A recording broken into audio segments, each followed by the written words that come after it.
Hello.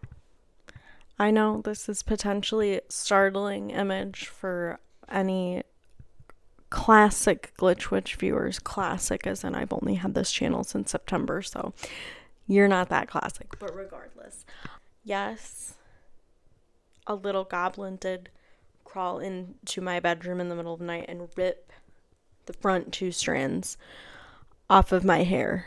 We're very thankful that he only took the front 2 strands, leaving me with just black hair. No more red and black. I'm joking, obviously. While goblins and gnomes are real,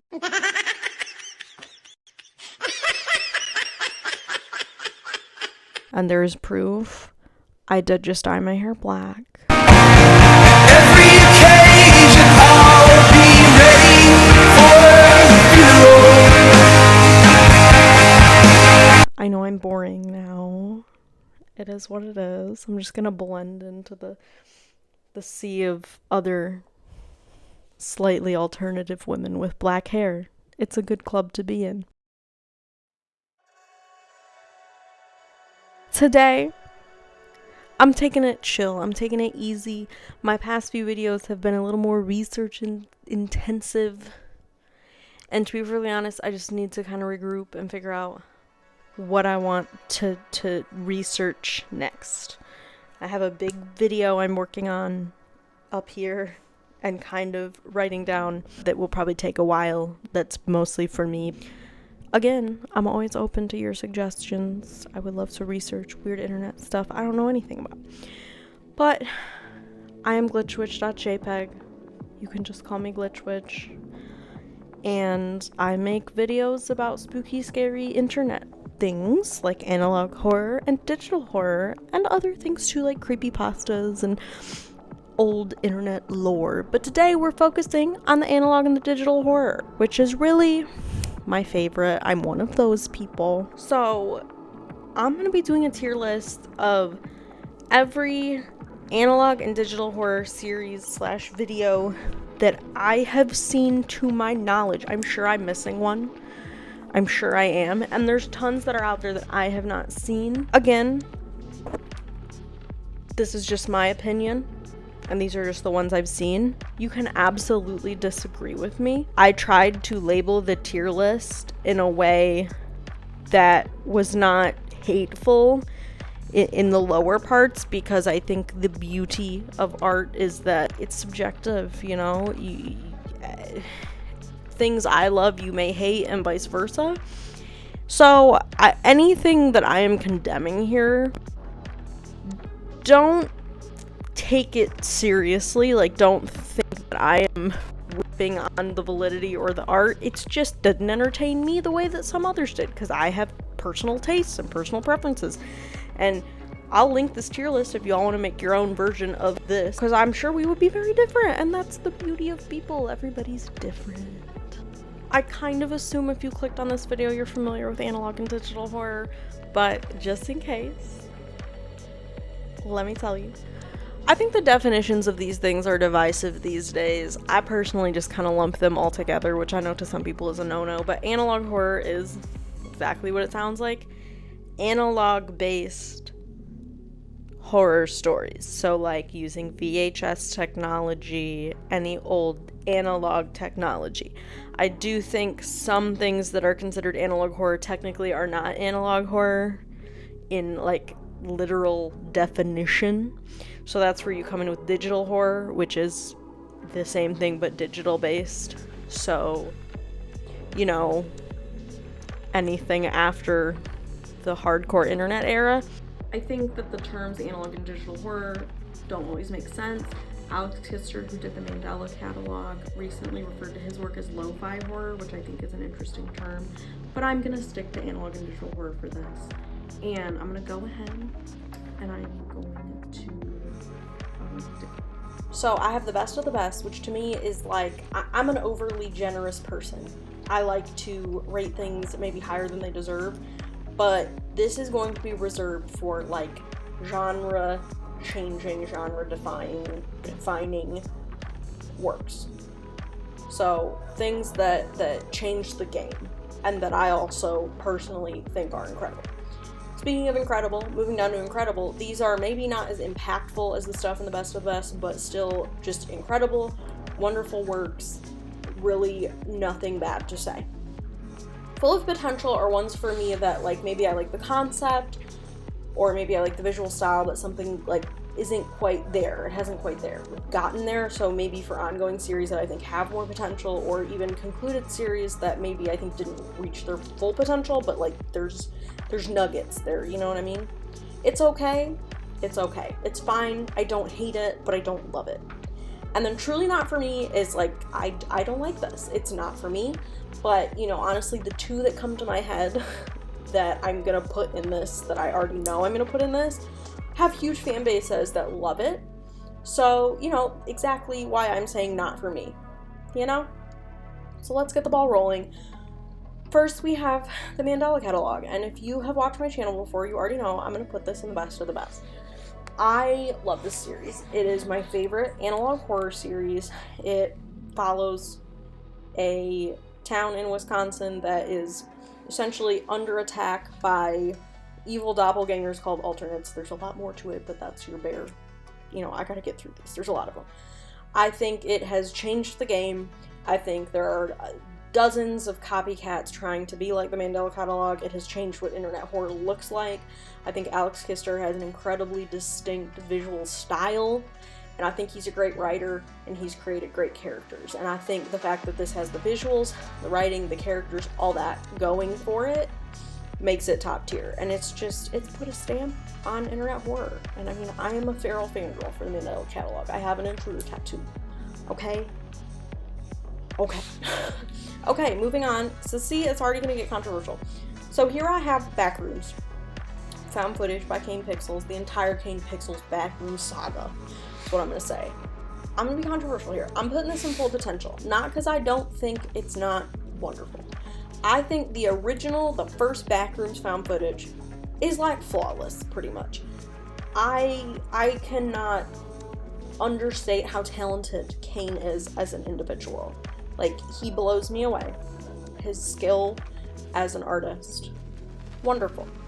My issue with Backrooms is when it comes into the explanation of the lore and the now, like, ownership that Kane has over the concept of the Backrooms. And that's not necessarily his fault. I don't blame him.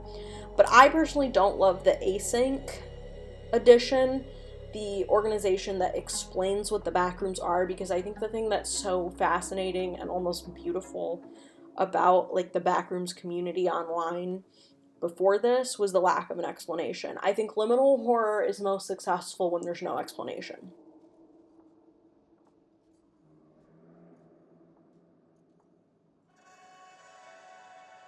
That's just, again, this is just my opinion on it. It is getting adapted into a film.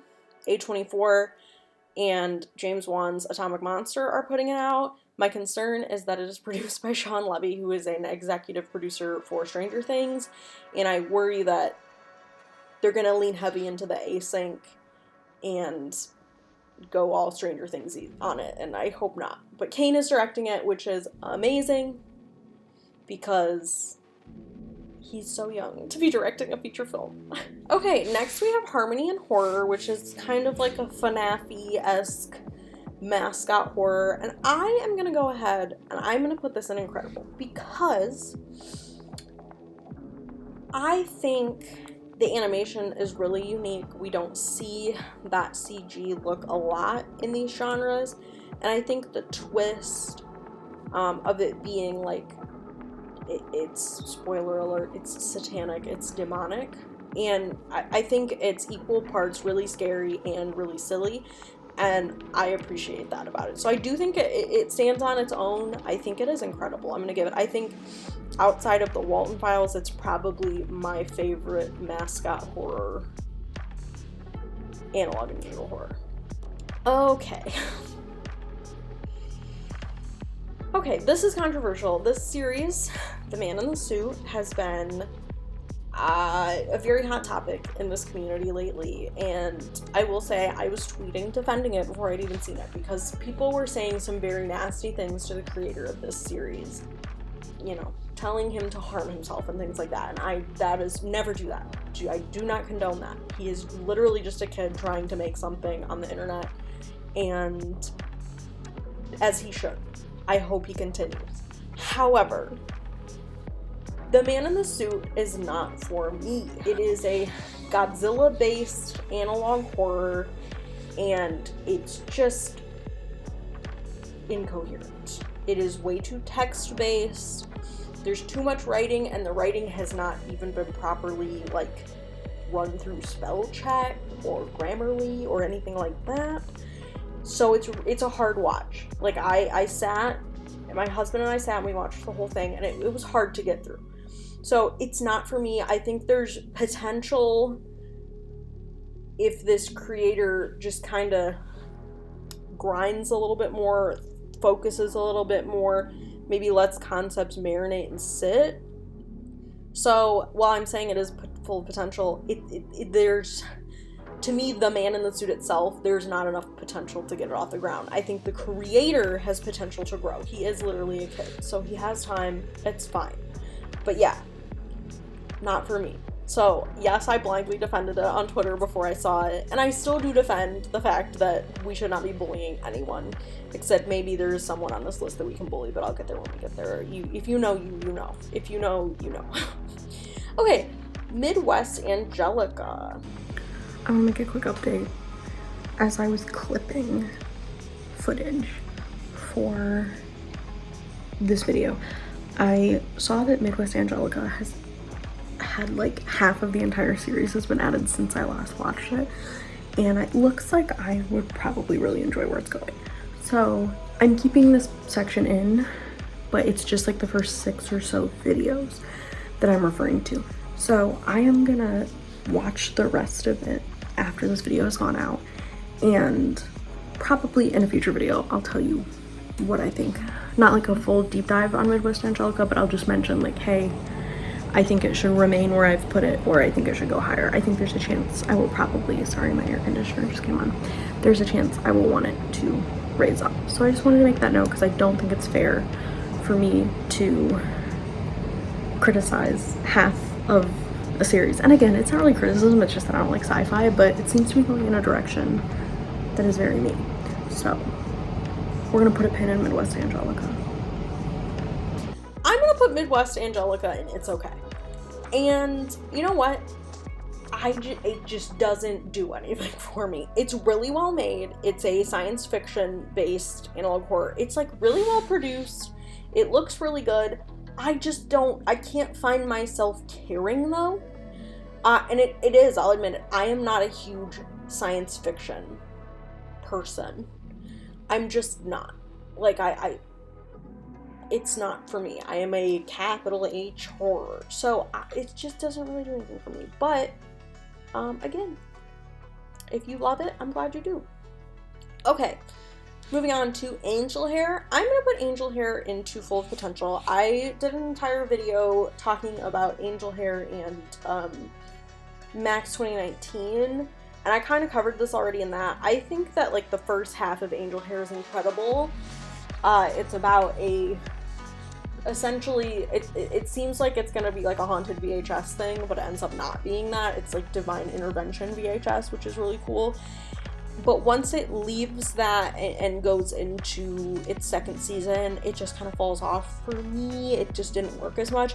But it's really well made, and I do think that first season is like incredibly solid. So that's why I'm gonna put it like in the Full of Potential. We have The Oldest View, which is Kane Pixel's other project that has popped off lately. I'm gonna put this in Incredible. I was very nervous to start this because of my feelings about Backrooms, and it follows a vlogger who stumbles across this hole in the ground, and there's an entire ass mall in the ground with this giant pursuing him throughout the mall. And it is based off of a real mall that was demolished and a real statue that went down with the mall, and I made a whole video about this because it impacted me so severely. I think this is probably the biggest emotional reaction I've gotten from a series like this. It really just, it hit me in the gut.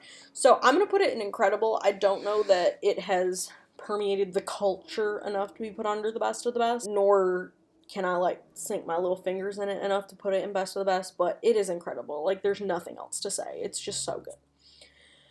Greylock. I'm gonna be crazy here. I am going to put Greylock in the best of the best. Here is my reasoning. So Greylock is a very recent series that follows just some crazy goings on this mountain, Mount Greylock. I think Greylock is what digital and analog horror is becoming. I think it is the next wave. And if I am correct, we are in for a treat, because Greylock, it's really well written, really well made. It's a varied story. Like, you never know what's going to happen, but you can tell that it's all connecting. It's just really well crafted, and I think it deserves best of the best. Like, I was very impressed. I thought it was just like, oh, here's some zombie thing. No. It's really good. Moving on, we have two that are connected. Creator or a channel called Vintage 8. The first one I have is the Tangy virus, and I am gonna say this one's not for me. I think that it is way too text-based, and the narration kind of makes my blood boil. At a certain point, it's just very repetitive. I think the concept is interesting. It follows like a extraterrestrial virus in Louisiana, but the presentation just does not work for me.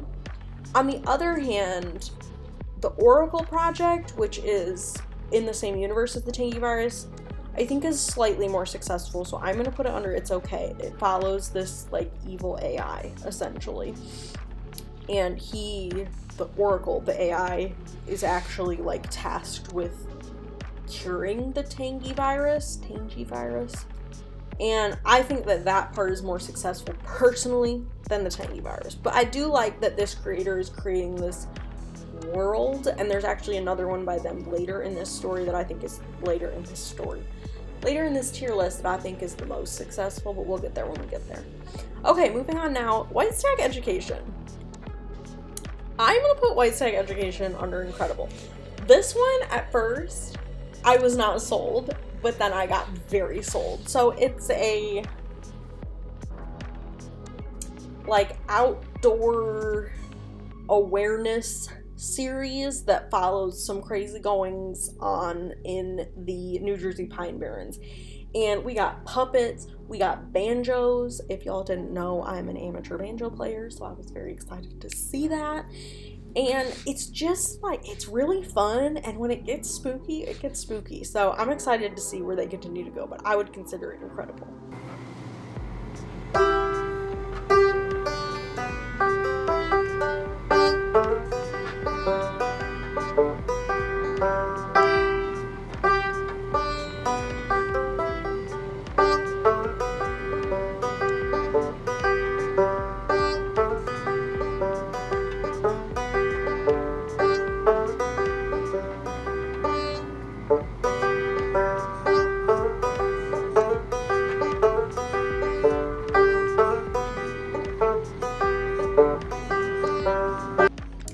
Okay, we got another big one.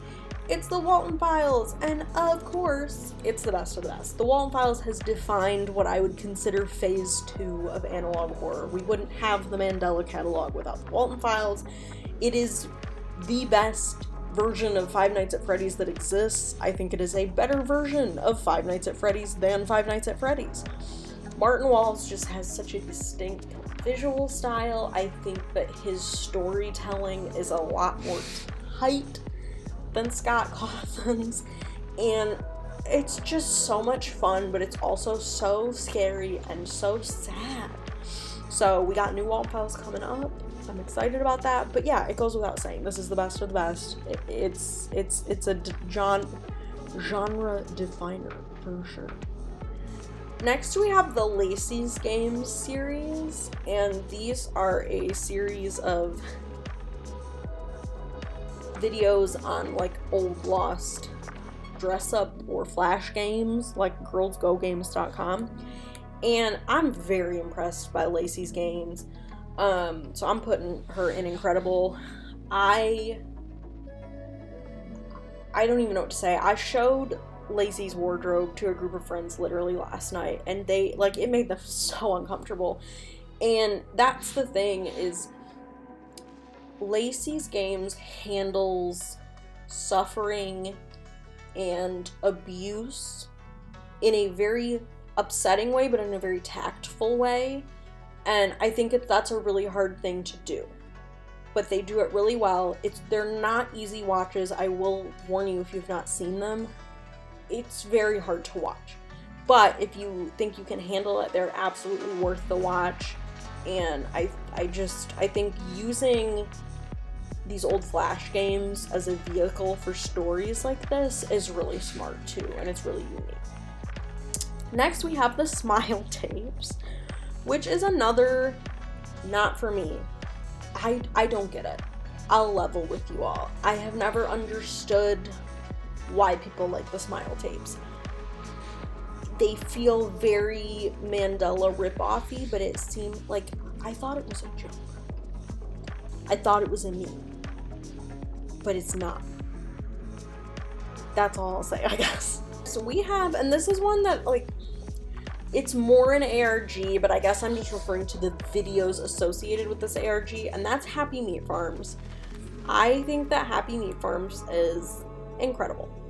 So Happy Meat Farms is a huge, multifaceted, it's part of a larger ARG, but it's essentially a, like, New World Order organization hiding behind a meat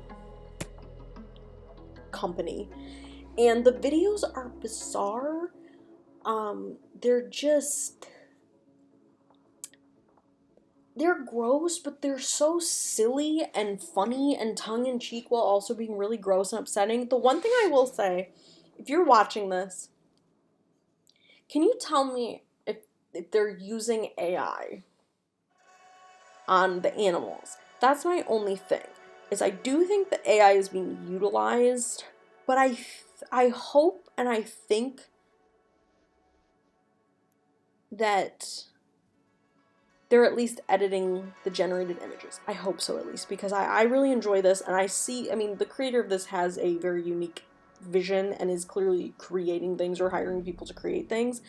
So we'll see if it would go lower if it was confirmed, perhaps, because I am very against artificial intelligence generated images, which we'll get to that later, trust me. But in general, the concept of Happy Meat Farms, I think, is very entertaining, very funny. Okay, now we have the Mystifying Oracle, which is Alex Kister's other series, the creator of the Mandela catalog, and I'm gonna go full of potential on this one.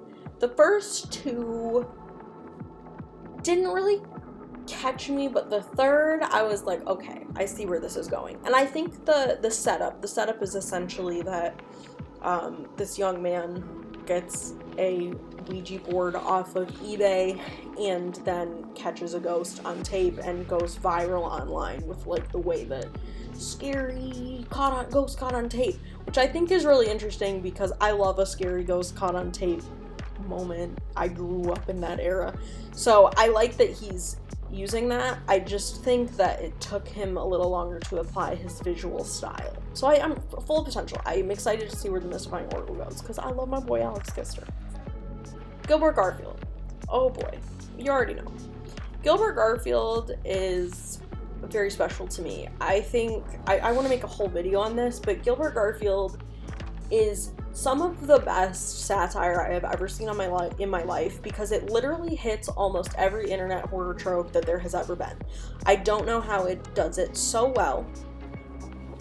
It's batshit insane. Like, the concept is batshit, the execution is batshit. It doesn't slow down for even a second, and because it is so expertly parodying every single aspect of this list, it has to be the best of the best because, come on, that's a hard thing to do successfully. Chess Kids Archive. This was another one where I was like, do I include this? Do I not? Here's the tea. Here's the tea, okay? I'm putting Chess Kids Archive under the best of the best simply for their contributions to the analog and digital horror community when they took down Urban Spook on Twitter. Happy, happy, happy. Happy, happy, happy, happy, happy. Okay, all jokes aside, partially yes, that is why I'm putting it on best of the best, because let's go. But secondly, Ches Kids is one of the most comprehensive, like, web to video ARGs that I think we currently have. And it's a really, honestly, the thing that I applaud the most about Ches Kids is it's a very simple story. Like, I'm not going to get into the story because I don't want to spoil it for you, but essentially it's an archive dedicated to a lost kids game site, and it goes from there. And I think the backstory is honestly painfully simple for something like this, but that works in its favor. And I think it's really well executed, and it's a little silly, it's a little scary. I really enjoy it. And yeah, they took down Urban Spook that one time, so my beloved. Next we have Boysvert, and this is one where, like, I found out about Boysvert and its creator Xremi because of, like, analog and digital horror, but I don't consider it analog or digital horror. I don't really know why it gets looped in with that. I just think it's beautiful short films, short animated films. So for that reason, I'm gonna put it in incredible, simply because I don't consider it analog and digital horror enough to be, like, the best of the best, but it's so good. Like, Xremi, the visual style that he has is really unlike anything. So please check out Boysvert. Like, it's so good. Okay, next we have Vita Carnis. Vita Carnis is okay for me. I think that the elements are cool. I do think it gets a little repetitive though, and it just kind of gets kind of old kind of fast, but, like, I get it. I think it's cool. I'm glad it exists. Glad I watched it, but CHSS is by some people considered the first analog horror. I consider it more an ARG than, like, strictly analog horror, but I did want to include it. And for me, it's okay.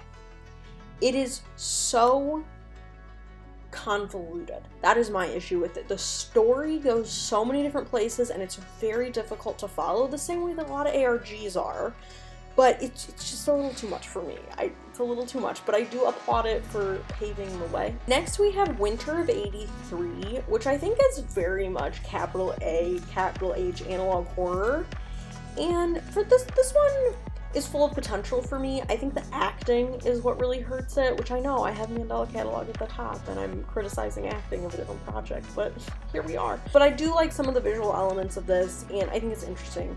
So, like, I get what they were going for, and I applaud them for it, if that makes sense.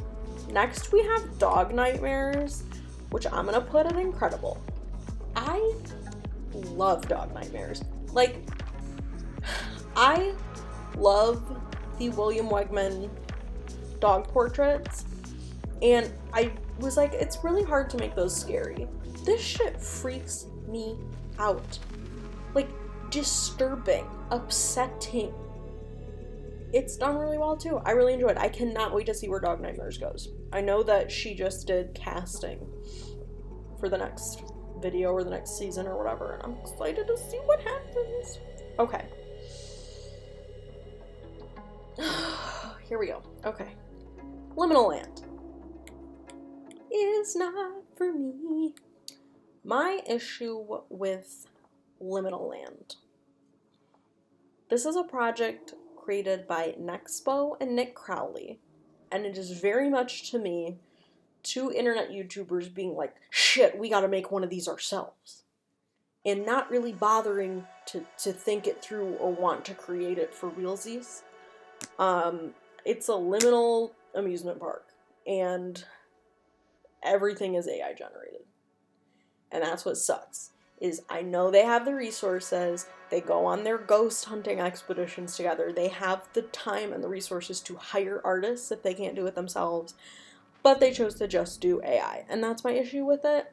Again, like I said, Happy Meat Farms may have also utilized AI, but there is a lot more thought and intention and creation with Happy Meat Farms than there is with Liminal Land, so I am not a fan. But I do love Nexpo and Nick Crowley as, you know, YouTube analysts and as content creators. And I would like to see them try again with something like this. So next we have the children under the house, which is connected to the Tangy virus and Oracle. And I'm gonna go ahead, I think that this is full of potential. It's not my favorite, but I do think it handles the scary drawings from children thing in a way that is kind of interesting and new. It's not as overplayed as maybe it is in, like, you know, major horror films. You see that trope a lot, but I think it handles it well, and I think the story is really sad, really heartbreaking, and I think it is the best that I've personally seen from Vintage 8.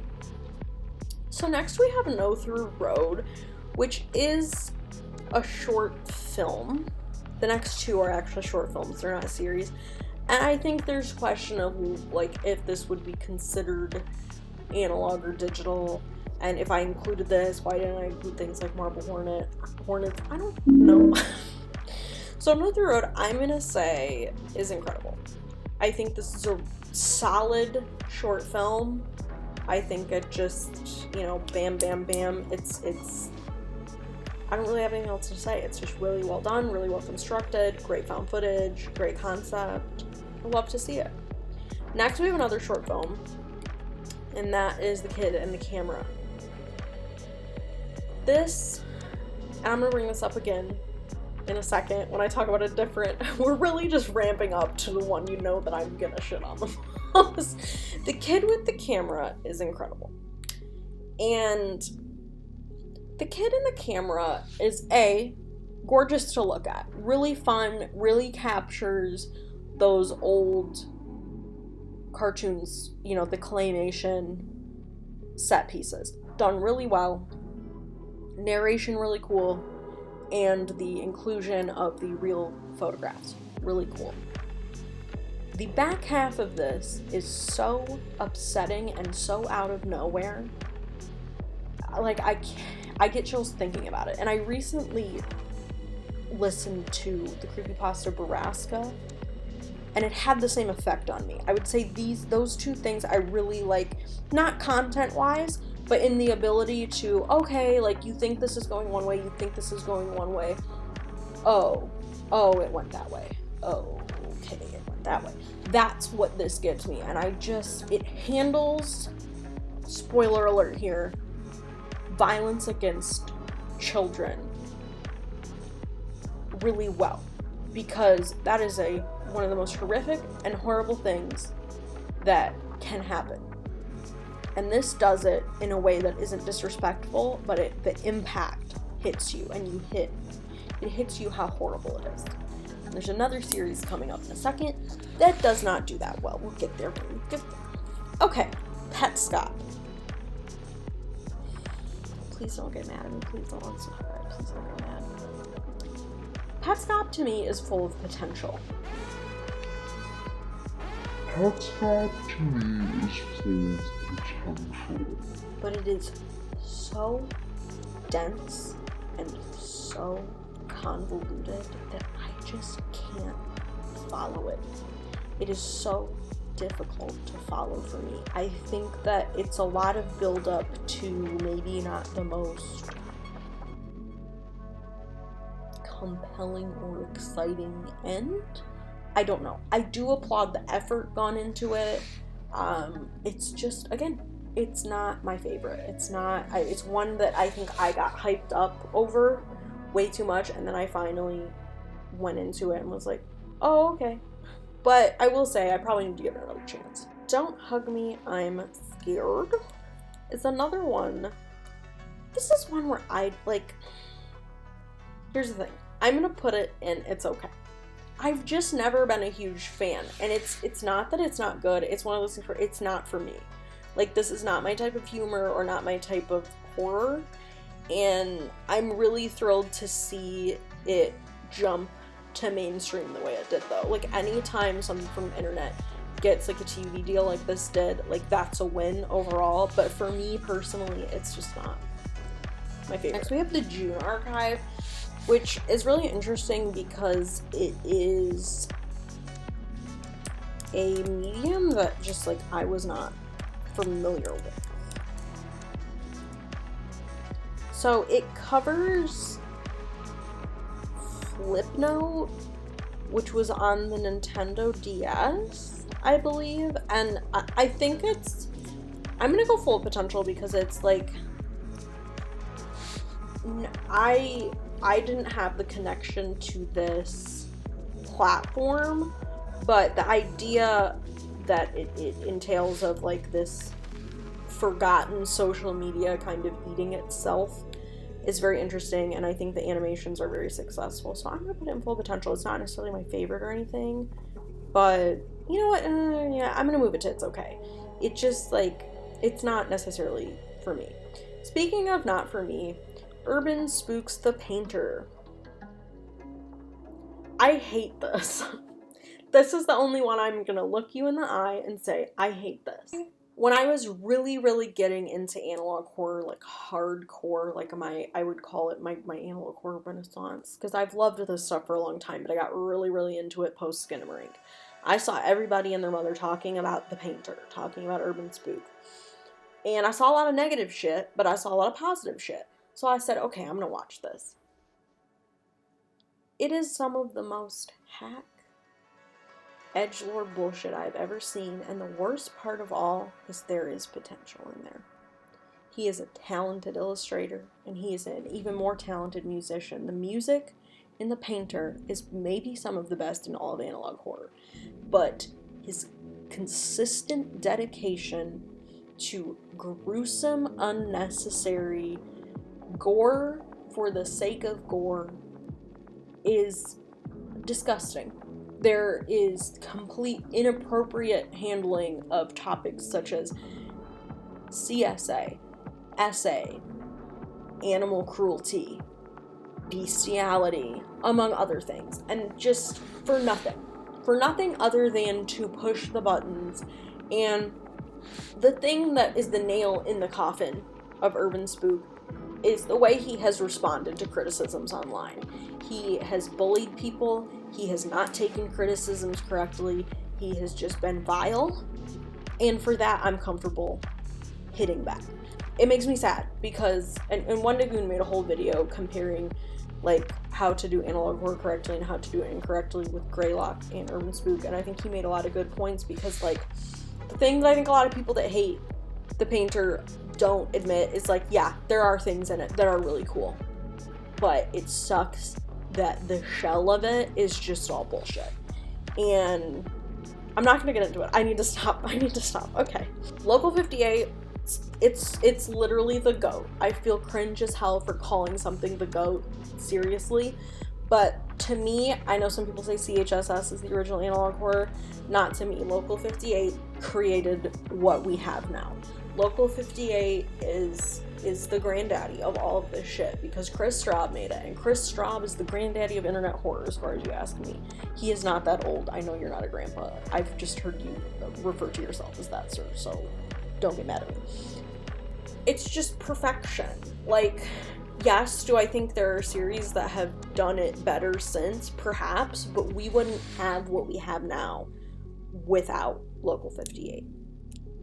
So moving on, Gemini Home Entertainment. And this is maybe going to be a controversial take. I thought about this a lot as I was making this.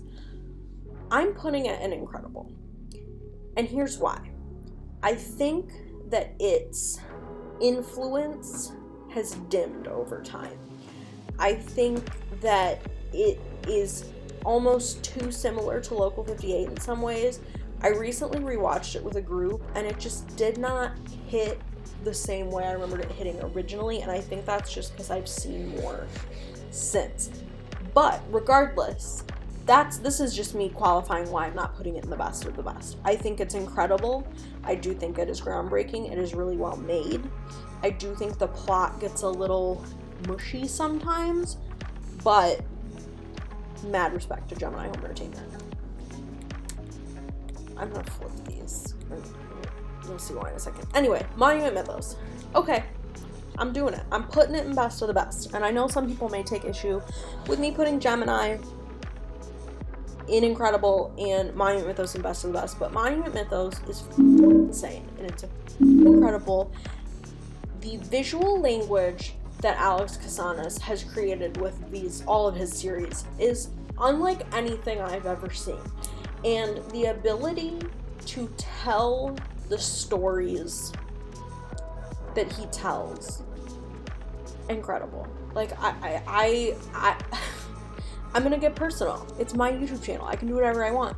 I was on Zoloft for 2 years. The only thing that could make me cry was thinking about Virginia Arnoldson. Thank you, Mr. Manicore. You broke through the wave of SSRIs pulsing through my bloodstream. And the last two are kind of spin-offs of the Monument mythos. We have the Nixon verse, which I'm gonna say is incredible. I really like the Nixon verse. It's batshit. It's like Mr. Manicore's what if version of the Monuments mythos, and I think it's crazy, but I think it's just delightful. The house in the ocean is so frightening to me. And then last but not least, but also not best, is the Monument mythos modern day. I chose to split this separately from the Monument mythos because, in my opinion, the Monument mythos ended with season 4 of the Monument mythos. And I have not been loving the Monument mythos modern day. I think that we don't need it. I think it's a little uncomfortable at times because they are events that are currently unfolding, and I don't love the style change that's been happening. But I'm still going to watch everyone. I still love Mr. Manicore, and it's not going to change my feelings toward the Monument mythos. So that is my tier list. I honestly have more in Truly Not For Me than I expected, because I tried to not be a negative Nancy. I think I did good. I think if I look at the top, I do think that's the best of the best. I'm sweating a little that I put Gemini in Incredible and Pat Scop in Full of Potential, but we're just gonna move on. I'm gonna lose subscribers. Okay. Thank you for watching. I've put this in the link below. Feel free to tweet me at glitchwitchjpeg with your versions of this tier list. I would love to see what you think. I'm sure it's very different from what I think. And yeah, if there's anything you'd like me to cover in a video, please comment below, tweet me, something. I'd love to know, because there's a whole internet out there that I don't know anything about that you do. Again, thank you for watching. Please like the video, subscribe, follow me on Twitter, and have a good day. Bye.